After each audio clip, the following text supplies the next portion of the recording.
Good evening, members. It's a great honour to be invited back to my hometown to share a few memories and answer some key questions, the most pressing of which I know, because it's the thing I get asked more than anything else, is who brings in the third plate on MasterChef? You won't believe how many times I get asked who brings in the third plate. Well, you'll have to wait for the answer. Although, spoiler alert, it's the chef. They just go out, bring it in again, and they don't show that bit on the programme. There you go. That's that question answered. But I suppose the big one is, certainly something I've asked myself, how does someone go from a fairly ordinary childhood in Ipswich to a life of interviewing rock stars, reviewing restaurants, pontificating about food on television? For those of you who aren't familiar with what we like to call on MasterChef my journey, I've been a film reviewer, a youth TV presenter. I've had a cameo in 2 Bridget Jones films. I've inspired one of the main characters in Bridget Jones. I worked behind the scenes of the Wogan programme in the 1980s. I think probably most of you are a little bit too young to remember that. I was a late-night arts presenter on the BBC, interviewing everyone from Johnny Cash to Stephen Spender. I've been a radio DJ, one of the original lineup on BBC Six Music. I've presented a satirical late-night show with the current Secretary of State for the Environment, Rural Affairs and Food, who I'm sure you'll all know is Michael Gove, although I think he may be getting a new job title soon from what we're hearing. For 20 years, I reviewed restaurants for the Independent newspaper, leading to my current lucky position of being someone who pops up regularly each season on MasterChef, like a particularly fussy pantomime dame. So it's been an exciting ride, but none of it was planned. I grew up here in Ipswich, just down the road, in fact, on Nacton Road, where my father was the local dentist. I didn't know anyone who worked in the media. My parents had moved to Ipswich from London, where they met, and they moved here in search of a quieter place and a quiet, nice, rural place to bring up their family, and they certainly found it. My father's practice, dental practice, was in our house on Nacton Road. In fact, it's still a dental practice. I drove past it on the way here this evening. And my brother and I got used to hearing the whine of the dentist's drill drifting upstairs as we did our homework, and occasionally the shrill cries of a hysterical child. We just got used to it. It was just how things were. Once we were having supper, all sitting around the kitchen table, about an hour after my father had finished work, and a stranger, a man, walked into our kitchen. He was the last patient of the day who'd somehow got left in the waiting room and had been forgotten about, and he was too polite to come out, eventually sort of slunk out after about an hour. My father didn't love his job. He didn't love being a dentist. He lived to play golf and to play the organ. He was a keen member of Suffolk Organists. We had a small boat at Levington and a caravan at Sizewell where we spent all our summer holidays and as many weekends as we could. But for my dad, being a dentist wasn't much fun. His low point was always the day after the film Marathon Man had been on television. You might remember the memorable scene where Laurence Olivier is torturing Dustin Hoffman with a dentist drill. Is it safe? Is it safe? And my father would go, oh, God, and he'd go into work and he'd come back, oh, have a stiff gin and tonic. The only advice he ever gave me was, whatever you do, don't become a dentist. And so far, I've followed it, although never say never. There wasn't much careers guidance at school either. I went to Ipswich High School, when it was up on Westfield Road, and I was there from kindergarten all the way through to the sixth form, so something like 14 years. About the time of O-levels, we got given a session with a careers advisor who asked what I wanted to do when I grew up. My answer was hotel receptionist, because I was heavily influenced by Crossroads at that time. Again, you're all too young to remember it, but it was a dramatic masterpiece. Somewhere along the way, possibly deterred by a rather traumatic weekend job I had as a chambermaid in the Post House Hotel, which exposed me to things no 16-year-old should ever have to see, my ambition changed. I wanted to be a journalist. Quite what this involved, I had no idea. I'd never met one, and it has to be said, local news coverage at that time, and I'm sure some of you may recognise this, it seemed to be sort of bypass Ipswich altogether. Apart from football reports, Look East and About Anglia were basically news about Norfolk, as far as I could tell. Suffolk never seemed to feature on it, never seemed to feature on the national news. Now it seems every other media type has got a holiday home in Suffolk. The place is absolutely swarming with celebs. We've got The Darkness and Ed Sheeran and Taylor Swift jetting in to stroll up the beach at Aldeburgh with Tom Hiddleston. But back then, I could swear the only local celebrities were Brian Cant and Trevor Nunn, Brian Eno. But we did know vaguely that Enid Blyton had apparently gone to Ipswich High School, but we weren't allowed to read her books because they weren't considered challenging enough. As a side note, it is worth saying that famous people did later emerge from Ipswich. Some of them were even around at the same time as me. The hippie-ish bloke with a long Afghan coat who we used to see at the bus stop at the top of Clapgate Lane turned out to be Nick Kershaw. Watching Jane Lapotaire play Marie Curie on television, how excited I would have been to know that she grew up on the Salisbury Road, right round the corner from our house. June Brown, also known as Dot Cotton, was another old girl of the high school, just slightly older than this old girl. And that fine comic actor and director Richard Ayoade went to St Joseph's, and the Guardian columnist Suzanne Moore was at Northgate. But at that time, television was definitely something you watched, and you would never dream that you'd one day appear on it. So how did it happen that I got to cross that barrier? Well, my path to journalism began when I applied to the East Anglian newspaper's trainee scheme. It was a very difficult current affairs test I sat, and an interview with the editor, and I was offered a place. But I decided to go to university instead, and I applied to Durham on the basis that someone I knew had gone there and said it was okay. So casual! Now, I've got a son sitting A-levels. I've been on 3 open days, 3 office days. I've helped him with his personal statement and agonised endlessly about his choices. My parents just let me get on with it, meaning that I ended up terribly homesick in a university at the other end of the country. But I coped, and just as my 3 years at Durham ended, a new TV series started broadcasting from Newcastle, The Tube, and a friend got a job on it as a researcher. I'd travel over from Durham to Newcastle to be in the audience, and my media journey had begun. After graduating, I got a job selling ad space for the local newspaper, the Northern Echo, but it was pretty grim. Not really a media job, just cold calling local businesses from a gloomy, old-fashioned room like a Victorian call centre. But it was something to put on my CV. A couple of months later, my father died suddenly, and I had to return to Ipswich. While coping with all that, I spotted a 2-line small ad in the Evening Star. Local film journalist seeks researcher, and I applied. That was a real lucky break. That journalist was a gentleman called Elkin Allen. You may not have heard of him. He ran a magazine from his home in Trimley St Mary, just up the road, and it was aimed at the new market for home video.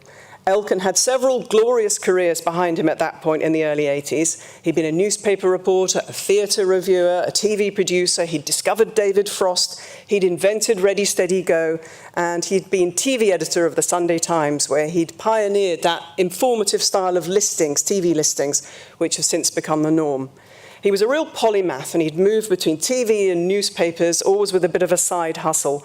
And it's really a portfolio career for him at a time before such things were common. I've just realised I've pretty much followed in his footsteps, actually. Elkin and his wife, Angie, taught me the basis of sub-editing and encouraged my first attempts at writing and reviewing. And when the magazine was bought by a company in London, I moved with it and eventually managed to get a job in television as a researcher on Wogan, which had just launched as a 3 times weekly chat show. Now, that was another lucky break. My job was to book guests, meet them before the show to work out what they might talk about with Terry, and then to look after them on the night.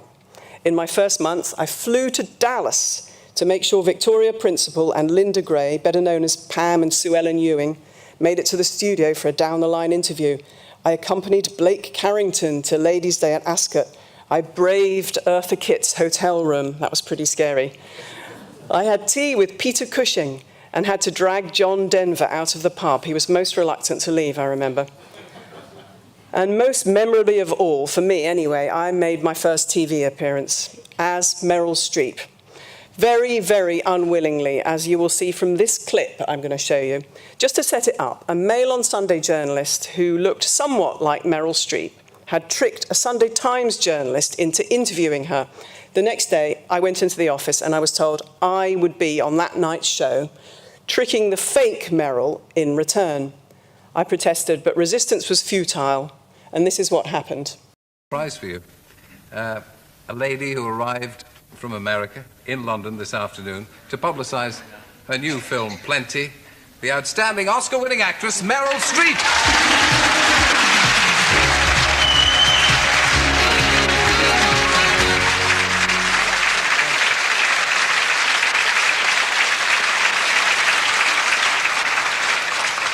How do you like people sending you up like this, Meryl? Well, Terry, as you well know, I'm not Meryl Streep. I'm one of the researchers on the programme. Curses! Just goes to show that anyone can look like her. Well, no, I wouldn't say that. She does look... There's another one who looks like Meryl Streep, isn't she? No? Who looks... Stand up, Nicola. Who looks most like Meryl Streep, then, according to the audience? The big one. That's right. Well, next week we'll have the entire audience take part in a Meryl Streep performance. Thank you very much, Tracey. Thank you. Thank you, Nicola. Thank you for joining us.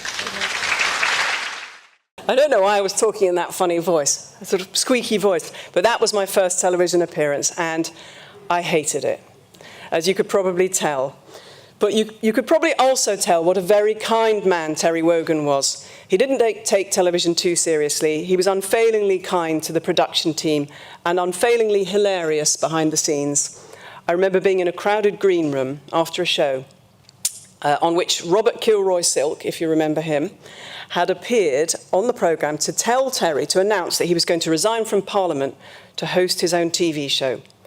In the crowd, I was jostled against him, and he spilt some wine down his own shirt. Terry, he was friends with Terry.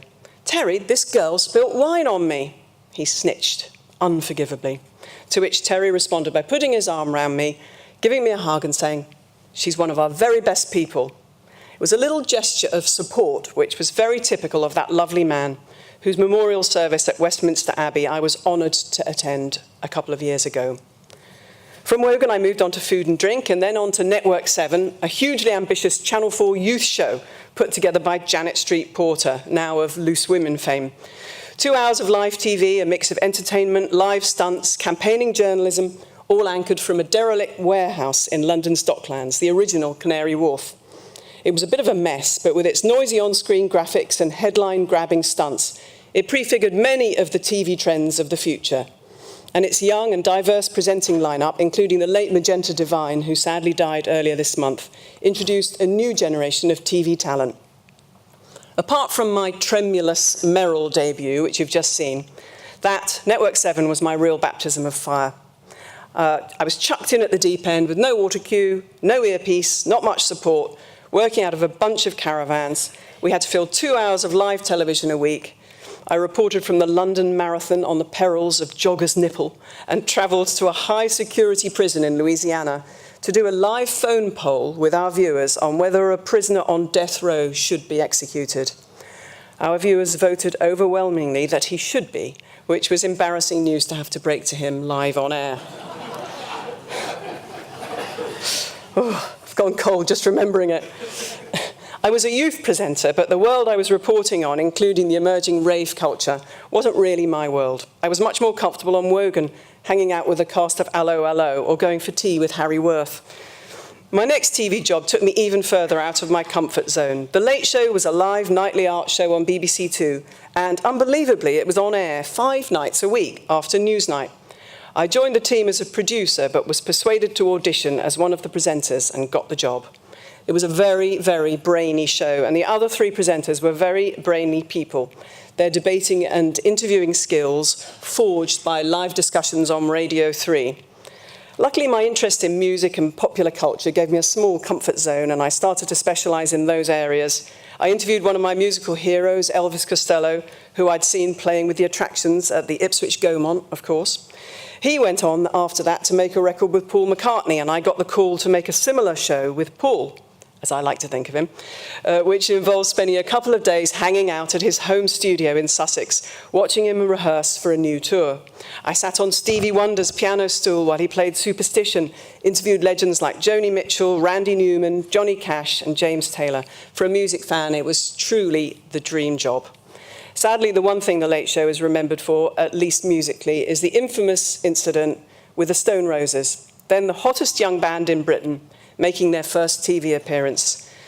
The clip you're about to see turns up regularly still on shows called things like TV's Worst Moments, or TV's Most Embarrassing Howlers, or TV's Biggest Gaffes.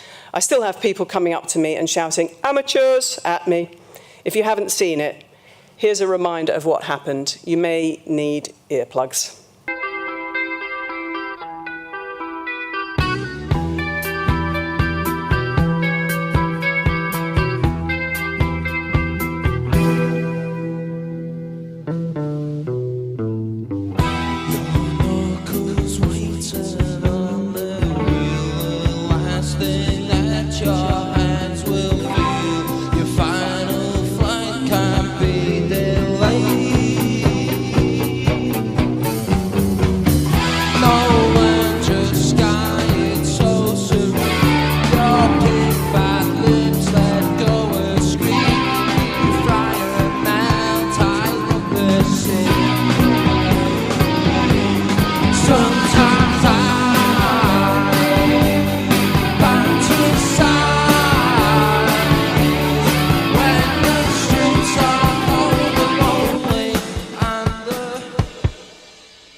Well, I'm sorry about that.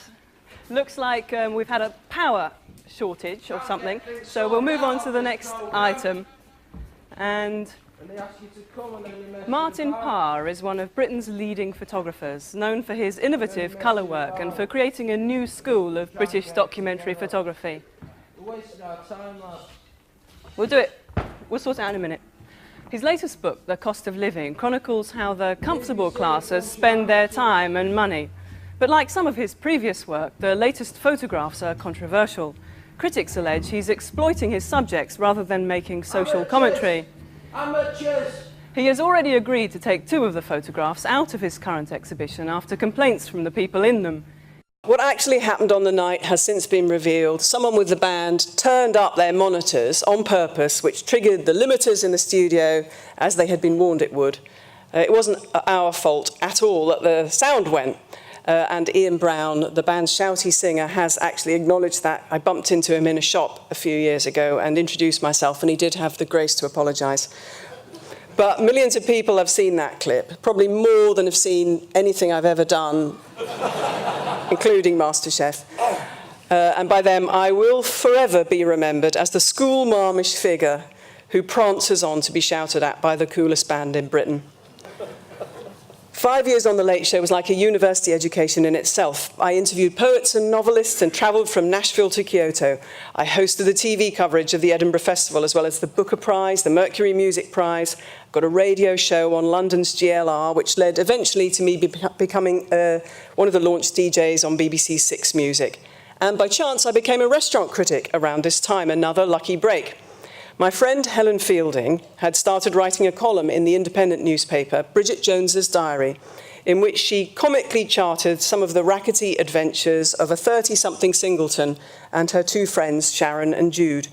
Those friends were based on me and our other friend, Sharon Maguire, who worked with me on The Late Show and went on to direct the first and the third Bridget Jones movies. I made a brief cameo in both of them, but here's a scene, very short scene from the first one, and see if you can spot my cameo appearance. Clue, I'm wearing a clown suit. Ladies and... Oi! Oi! Sorry, the mic's not working. Ladies and gentlemen, welcome to the launch of Kafka's Motorbike, the greatest book of our time. So how autobiographical is your work, sir? You know, it's an amazing thing. Nobody's ever asked me that question. Told you it was brief. Told you it was brief. I'm in IMDb, and that's what counts. The highlight of my film career. But Helen Fielding was the key to my next lucky break, because she was a freelance journalist who reviewed restaurants for The Independent on Sunday. And when Bridget Jones took off, she suggested I should sit in for a guest column. It went well enough that I was signed up by The Independent as their regular reviewer, a job I clung on to for 20 years. At first, I really was an amateur. I'd eaten in restaurants, of course, but I wasn't particularly foodie. So I approached reviews as entertainment, writing them up as comic adventures, populated by my friends as characters, rather than focusing on the food. With the internet still in its infancy, there was no way of keeping track of new restaurant openings. If I happened to be going to a town, I'd look at the Good Food Guide to try and find out where to review. It was a time when Marco Pierre White and Gordon Ramsay were the outgoing and incoming gods. Restaurants were places of high gastronomic seriousness and endeavour, and the established critics, mainly male, tended to fall into two camps. They either knew a huge amount about food and pronounced loftily, or they pretty much ignored the food altogether and just made jokes. A.A. Gill and Jonathan Meades were the exceptions who could do both jokes and fine criticism.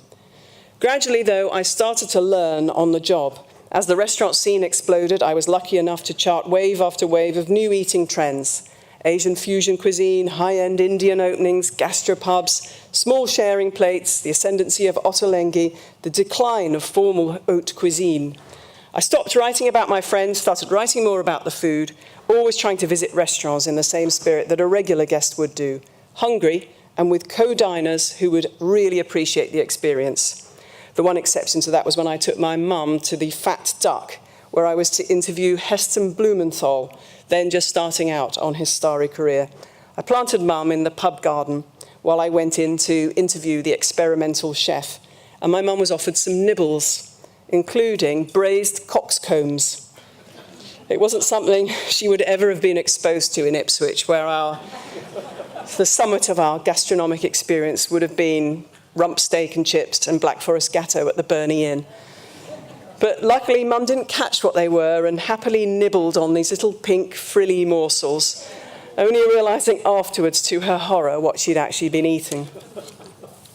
It was as a restaurant reviewer that my work finally brought me back to Suffolk, although I'd never stopped visiting as a lover of the local countryside, particularly that stretch of the coast between Shingle Street and Southwold, where we had all our childhood holidays. Now, with a national beat, I could find and showcase the best of Suffolk's restaurants, and I actively sought them out. I got in early and enthusiastically at the Crown and Castle in Orford, discovered wonderful tapas at Bailey's in Beccles, and reviewed gastropubs from Saxmundham to Stoke by Nayland. When my editor at The Independent noticed that I seemed to be coming to Suffolk to eat, far more than I ever went to Wales or Scotland, he imposed a moratorium on Suffolk reviews. But one of my last was probably my favourite, my discovery in 2014 of Darsham Nurseries, newly opened in a garden centre just beside the A12. I was so impressed by the vibrant vegetable-led cooking, I gave it the full 5 stars, the maximum rating, matched only by my rating for El Bulli, then ranked the #1 restaurant in the world. I think I might have gone a bit overboard. The food was great, but even greater was finding this modern, adventurous, casual restaurant just down the road from our Walberswick holiday home. I also reviewed Norwich's most romantic restaurant, which I went to with my brother, an irony which wasn't lost on us. What I never managed to do, however, was to find a restaurant worth reviewing, or that I felt was worth reviewing, in Ipswich, although I really did try. If there is one, please do let me know later, and I'll have to go there. Although sadly my column in The Independent ended when the newspaper went digital a couple of years ago. I have, however, managed to hang on to my regular gig on MasterChef, where I tend to pop up once or twice a series on the legendary Critics Round, introduced as one of Britain's most feared restaurant critics, even though I'm actually really nice and no longer have a newspaper column. There are 3 things people always ask me about MasterChef, and I've already dealt with the who brings in the third plate one.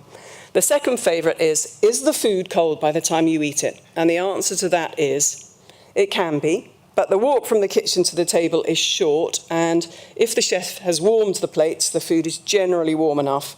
But ice creams do melt, sauces coagulate, soufflés collapse, and that's generally more of a problem than the food getting cold. And of course, we try and give the chefs the benefit of the doubt and judge them for what it would have been like if we'd eaten it straight away, rather than after endless shots of the plates have been filmed from all angles. I've eaten some memorably good food over the years, and I've also eaten some rather questionable things. Here's an example from the semi-final of the 2012 series, which was won by Shalina Permaloo. The contestants have to cook a 3-course meal for the critics, and one of them, Jackie, has made Vietnamese spring rolls. This is what happened. The contestants have each designed their own three-course menus in the hope of impressing their formidable guests. Tracey MacLeod has been restaurant critic for The Independent for over a decade. Too often, you get interesting failures, and I hope we won't get too many of those today. They will shoot from the hip. They don't like it, they will tell us exactly what they think. Restaurant critics, they look like undertakers. I just want our five to deliver food that forces a smile onto their faces. I have been dreading cooking for the critics. 12 plates of food in an hour and 45 minutes. I'm gonna have to work like a demon. Wow. Oh, that is really hot. Wow, I'm on... Whoa. That's it. Do you know what that is? That's a chilli hiccup, that is. There it goes. You're going to have those for about 2 hours. Look, there you go. I love that. I love the food, but that is too hot for most people. I can't stop hiccup. You can't stop it now. Wow. She has got 15 chilies in that mix. For most people, that is going to frighten them, it's going to hurt them, and it's a little bit too much chili. I love it. I love it.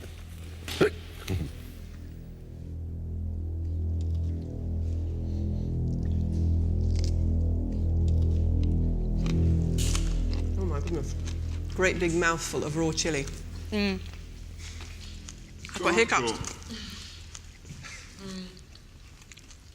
I can't eat that. I quite like to spit mine out. That is really hot, isn't it? That is too hot for a starter, because your tongue's in tatters, hiding in the back of your mouth somewhere. This is one of the hottest things I've ever eaten. I can feel my lips going into a trout pout. Judging by how much my hands are burning from chilies at the moment, I think it might have been a little hot for the Western palate. And someone actually said to me afterwards, that was all set up, wasn't it? You and Greg hiccuping. But of course it wasn't. We don't see what happens in the kitchen, and we don't see John and Greg at all. We go in, we're put in a little holding room at the back. We're not allowed to see the contestants apart from when they come in. And, yep, we had hiccups. But unfortunately, she didn't go on and win the... for obvious reasons, I think she went out on that for not tasting her own food, which is a bit of a no-brainer. So the real challenge with MasterChef, apart from sharing a small room with some very big personalities, all fighting for airtime, so not saying anything more about that, is that filming happens so many months before transmission.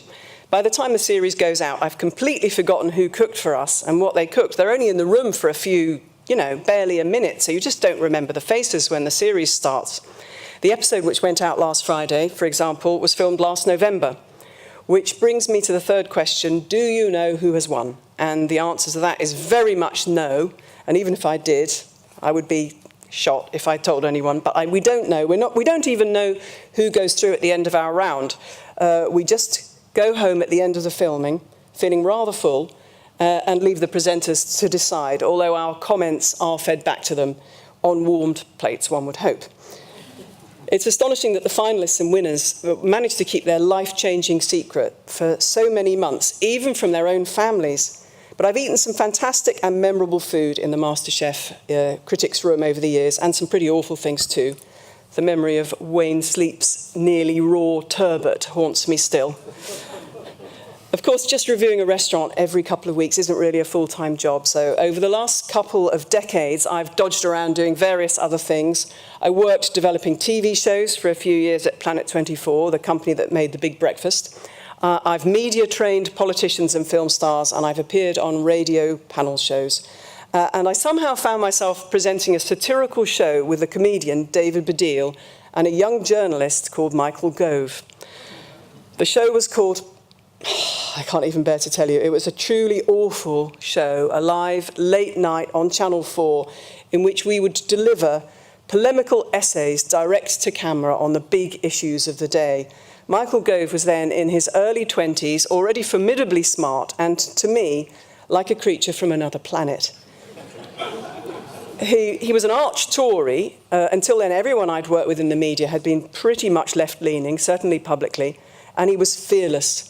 slipping from a polite and somewhat unknowable off-screen persona into a fearless political assassin on television, taking apart the likes of Arthur Scargill and Rhodes Boyson with the cold-blooded precision with which he would, decades later, end his friend Boris Johnson's hope of high office. Although, never say never again. My full-time job over the last 15 years has been as co-director of TV talent agency KBJ Management, which has allowed me to draw on everything I've done in the past while not having to actually appear on television myself. As an agency, we look after TV presenters like Kevin MacLeod of Grand Designs, who would be very delighted to hear about Ipswich Building Society's self-build mortgage programme. He's very keen on that. I look after the historian Lucy Worsley. I work closely with her. Mary Berry we look after, and Ed Balls, and Claudia Winkleman, and many others. So it's still a life in the shadows of famous people, which takes me right back to the Wogan days that I began my career with. I've also managed to squeeze in starting a family. I had my children late. Both my sons are still at school. And unlike my parents when they first arrived in Ipswich, we've chosen to go the state school route for them. So far, it seems to have worked out okay, and they are far more worldly and open-minded than I was at their age. Unlike me, they've grown up surrounded by journalists and TV folks. They'll probably become accountants or hotel receptionists, who knows. But the great thing is that we still have a base in Suffolk, and we've had it since they were small, a cottage on the coast in Walberswick, where they've grown up with a kind of freedom that they would never have experienced as London kids. I'm lucky to start my holiday mornings swimming in the same stretch of the North Sea as I did when I was growing up, when we had a caravan in the shadow of Sizewell Nuclear Power Station. And I still come to Ipswich regularly. Mainly, it has to be said, to take my mum to hospital appointments, back in the same hospital I was born in. But I'm confident that after tonight, I'll at least be able to add a couple of good restaurants to my to-do list, I hope. Ipswich has so much to be proud of, and I'm proud to have done my small part to put it on the map. I hope I've answered a few of your questions, but if you have any more, do please ask them, although I'm sure you're all keen to go home and watch the finals week of MasterChef. I'm not going to mention indicative votes or anything like that. And please ask me anything about MasterChef or anything else, but just don't ask me who brings in the third plate.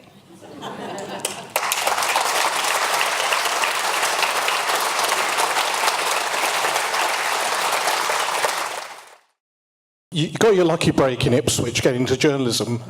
What advice would you give to people starting out their career if they want to get into journalism? My days of being a generalist and moving from a little bit of this, films, to show business, to television, to writing about restaurants, I think that's a really difficult path to get into. I think my advice would be to get a specialism in another field and become an expert, because those are the journalists that are really valuable and the ones that are highly employable. So the people that I know that have kept their jobs on newspapers are the ones that are experts in Brazilian economics, or that sort of thing.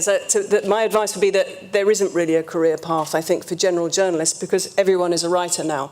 There's far finer prose writers than I ever was, who are blogging and, putting things up for free. So the idea that you would be paid to be a writer is slightly obsolete. But if you have an expertise and you can write, and you can explain it to people, and you have contacts, and you can break news stories, that there will still be a path. So I think my advice would be to try and move from a specialism into explaining that specialism to the wider audience. In your time of eating your way around Suffolk and other parts of the country, were you able to visit these restaurants without the restaurateur knowing who you were? And did you have any particular moments when that went perhaps a little bit wrong?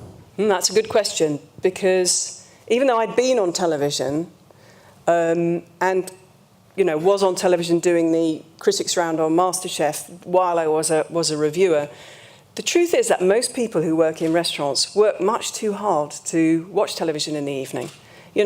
Waiters, front of house staff, if you're there at sort of 7 or 8 o'clock in the evening, they're working. So it was surprisingly easy not to be recognised.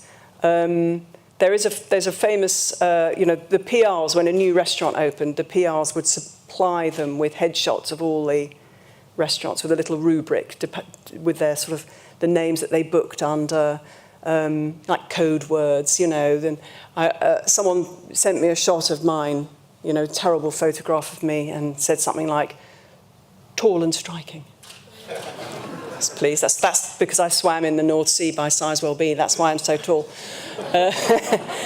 But a couple of times I was recognised during the course of the evening, and I think some of the things that you do, like asking, oh, you know, where's this beef from, or, you know, that sort of questions that before you could Google, you know, you'd try and get some clues about what you were eating. What's this herb, you know? It's basil. But, you know, you'd ask questions, and then they'd go back and say to the chef or whatever, I think we might have someone in, you know. And as soon as they'd sort of twigged that you might be an inspector or a critic, things would fall apart. People would drop things, they'd start bringing out extra things that you hadn't ordered, compliments. Everyone would be sort of like the chefs are on MasterChef when they bring the thing into the critics' room. They kind of turn into these kind of Uriah Heepish characters, coming in the room and almost going out backwards, you know, really kind of like we're held up as this kind of scary thing. And of course, a review is incredibly important for a restaurant, you know, particularly if you're outside the metropolis and you're unlikely to get PR and that sort of thing. It is really important. But people tended more often than not to go to pieces. It wasn't more that you'd get special treatment and you'd get an uncharacteristically good experience. It was more that you'd get a slightly wobbly one. I'm trying to think if it's ever happened that I've been recognised in anywhere around here. But I can't now. I don't think I ever was.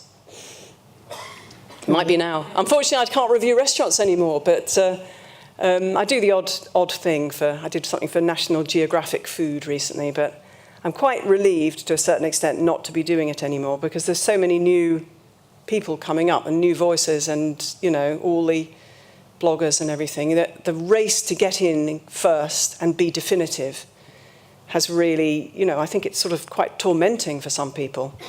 Am I going to be the first? Am I going to get enough likes when the newspaper puts it up online? Am I getting traffic? Am I getting comments? You know, it's a slightly different game now and probably a bit more stressful. For me, life begins at 65, and I find it quite interesting. I cycle further at 65, I canoe further. I took part in a canoe race in Sweden where I did a 35-mile canoe race and came 8th out of 700 people who started. Brilliant. And recently I fell in love with a rowing boat I bought for £50. I spent £5,000 doing it up.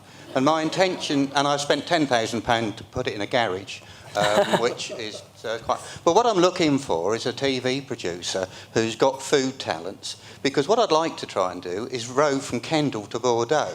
I reckon it will take 3 months and I'll eat my way down.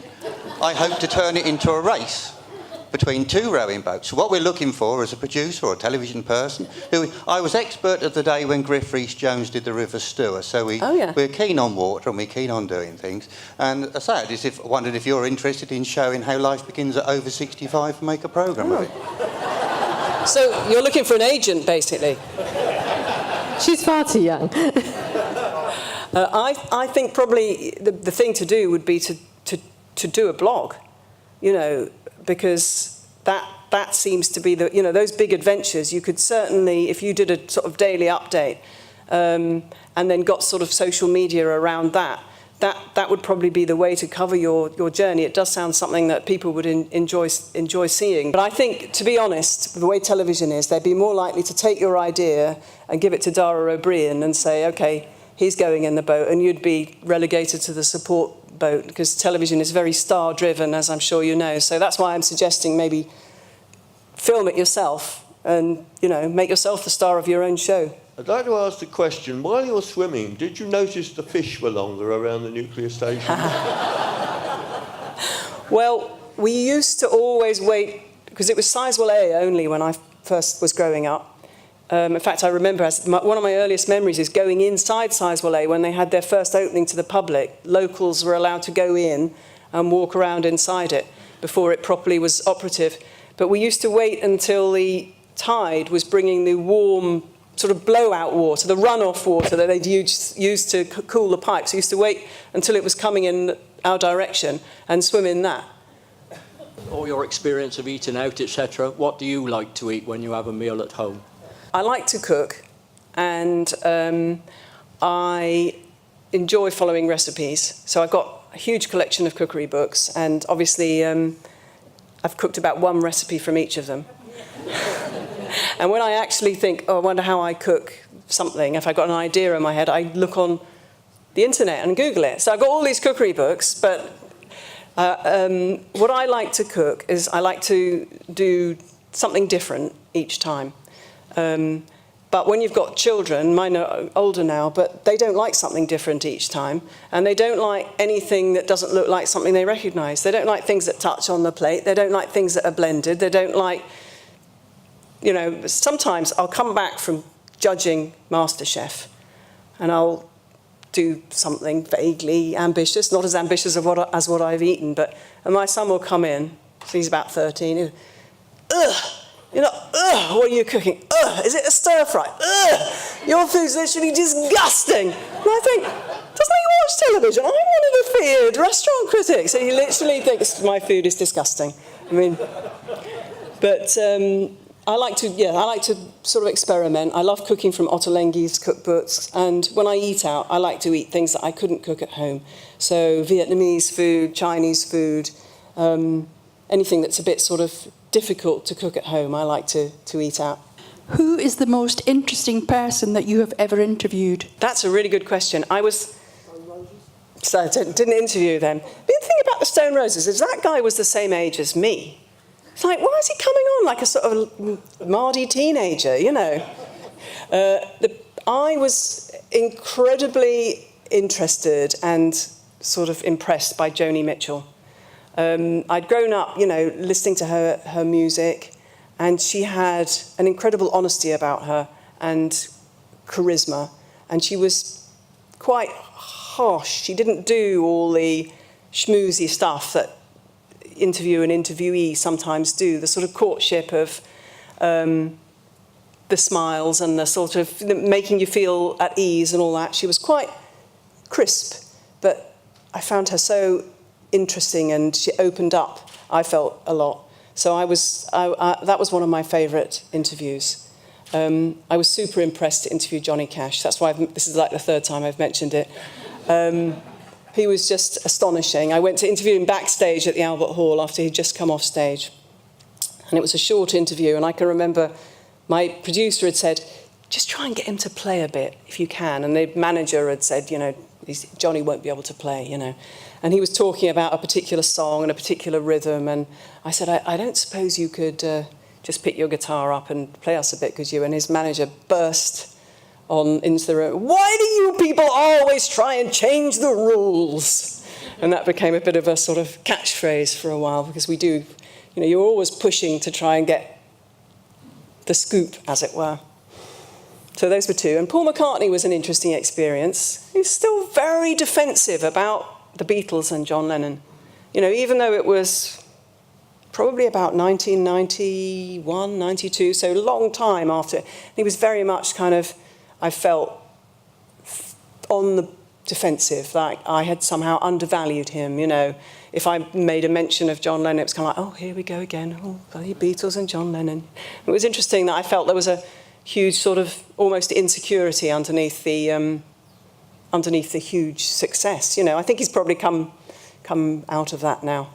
If you were to recommend the best place to eat in Suffolk, where would you send our lovely members? Well, apart from the Unruly Pig, which is a wonderful sort of gastropub restaurant, it's more of a restaurant than a gastropub, really fantastic service. I still love the Darsham Nurseries on the A12 at Darsham Station. That's a really lovely food. It's probably not a great place to take a fussy eater or a child, because the food is all covered in sprinkles of dukkha and, you know, it's quite weak. Your son's not going there with you? No, he has the pancakes when he goes. They do a good pancake for brunch. So that's good. I love, as a local pub, I love the Anchor in Walberswick. That's great. And I know Sophie and Mark, the owners, they're great. Tracy, I do believe you have about 300 people who would like to join you for dinner. You've been absolutely fantastic, bringing to life an amazing career. And I know you said to me earlier tonight that you haven't written a book yet. Perhaps you'll consider writing a book about the Suffolk life and our cuisine, because I'm sure 300 people here would love to read more. We've really enjoyed you tonight. Thank you so much. You are a treasure of Suffolk, and we wish you all the best and look forward to continue watching your career develop and blossom. Thank you very much. It's been a pleasure. Thank you. Tracey MacLeod.